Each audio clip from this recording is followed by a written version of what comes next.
yan sa pagpasok sa isang kasunduan katulad ng isang state witness. Ang sitwasyon mo kasi ay kakaiba. Ikaw ay dating patuloy na isang empleyado ng gobyerno at nasa sayong nakasalalay ang pagprotekta ng kapakanan ng taong bayan. Ngunit hindi mo nagawa yon. Nung una kang lumabas sa GMA News, September 22, ang sabi niyo, and I quote, "I would like to state for the record that I had nothing to do with the Priority Development Fund related projects processed by the TRC from 2007 to 2009. Sinabi niyo po ba yon o hindi?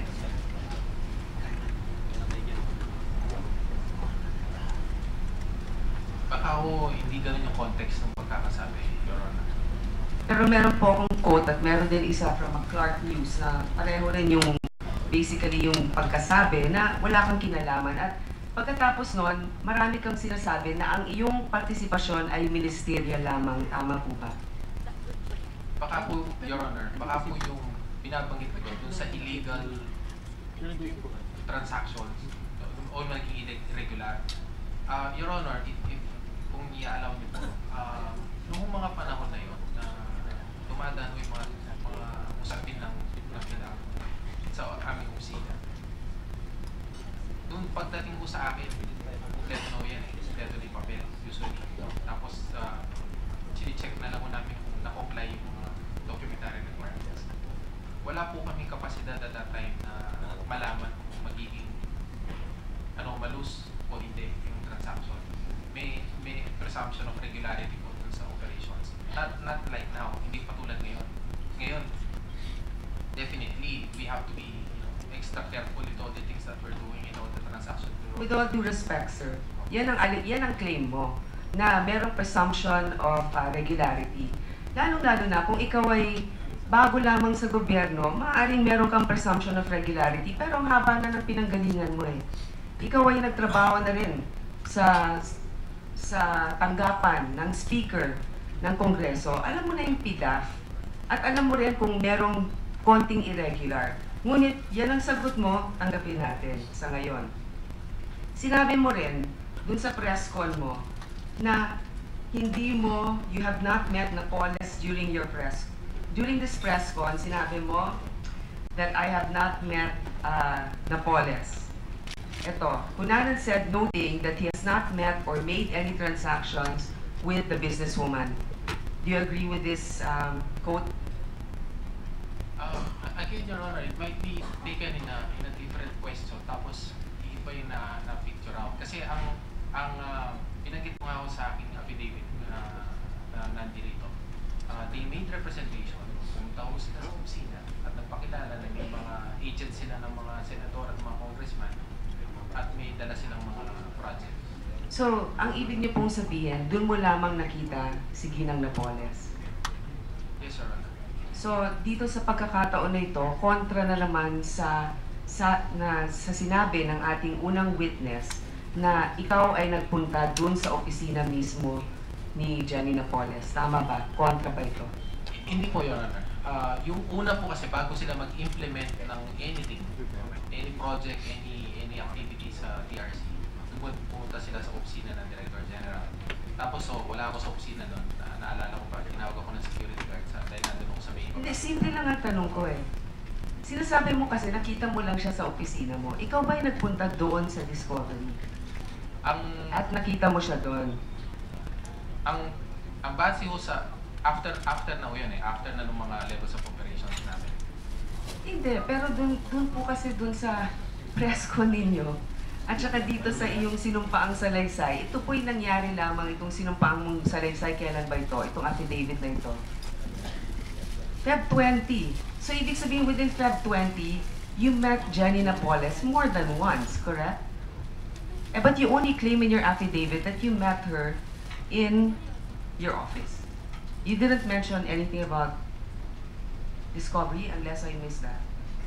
Actually, pinanggit, Your Honor, wala naman sigurong doon. Then binanggit ko nga na yung first na na-meet ko yung tao, yun yung binanggit ko sa affidavit. So hindi ko naman kinukontra yung... So bakit hindi mo sinabi na nagkita din kayo sa Discovery?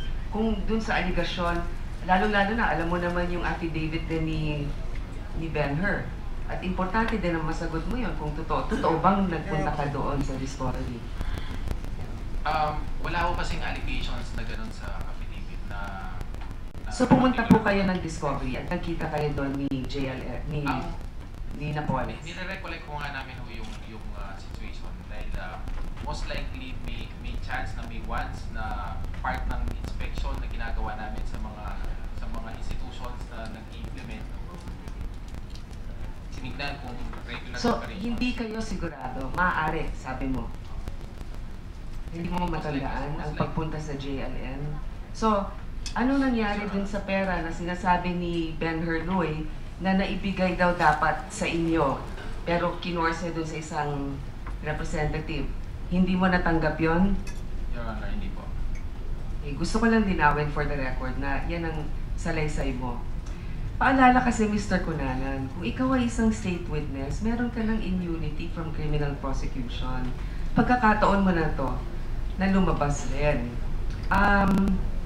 Hindi pwede kasi na nagtuturo ka lang ng iba pero wala ka namang aamining responsibilidad lalo na kung hindi nagkakatugma-tugma. Ngayon, hindi ko sinasabing nagsisinungaling ka pero yun nga, meron kasing hindi magkatugma sa salaysay ng aming naunang witness at sayo.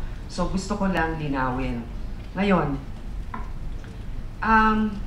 sabi mo na merong komisyon na 5% management fee ang TRC, tama? Meron kasi akong kopya ng balance sheet ng TRC. Naka-reflect ba dito ang 5% na nakukuha ninyong service fee dito sa mga NGO na to? Your Honor, ang nangyayari po kasi dyan, hindi automatic yung pag-reflect dahil kailangan pa kong fully liquidate yung operations. Ibig sabihin, kapag tapos na, tapos ibubook nung accounting yung mga accounts na yan. Pero hindi ko yan Sir, again, with all due respect, kung may natanggap kang pera, ilalagay mo natanggap mo to. Tapos ilalagay mo kung anong gastos mo. Whether natapos mo yung gastos o hindi, pag natanggap mo na yung pera nakalagay doon, tatanungin ko lang naman sa'yo nakalagay ba dun sa mga natanggap ninyo yung 5%? Tapos isa pa, may resibo ka bang na-issue na nakatanggap ka ng 5% na service fee para sa TRC? Ibig sabihin, kung pupunta ako sa TRC, makukuha ko yung mga resibo na na-issue ng TRC doon sa 5% na komisyon na natanggap nila for service fee doon sa mga NGO. Your Honor, automatic po na sinasubtract na ng TRC. Tapos nare-retain ko yun doon sa trust liability account na kung saan doon nakalodge yan hanggang ibubuk siya as income o ibubuk po siya doon sa mga operational issues na. So makikita natin yan, yung mga 5% na dun sa ano. So maaaring hingin natin yan para sa paglawak nilang investigasyon na ito. Gusto ko lang linawin sa ating mga kababayan kasi pinag-uusapan na natin yung TRC dito at tinatanong ni Senator Angara, yung kinita ng TRC. Merong net loss ang financial statements ng TRC from 2007 to 2010. Para sa kaalaman ng ating mga kababayan na dito pinapasok ang mga PDAF natin, 2007, ang lugi po ng TRC 274 million. Noong 2008, ang lugi ay 207 million, 2009, 142 million, 2010, 95 million, 2011, 108 million. Tama po ba ito? Your Honor, nasama po kasi dyan sa baba na yan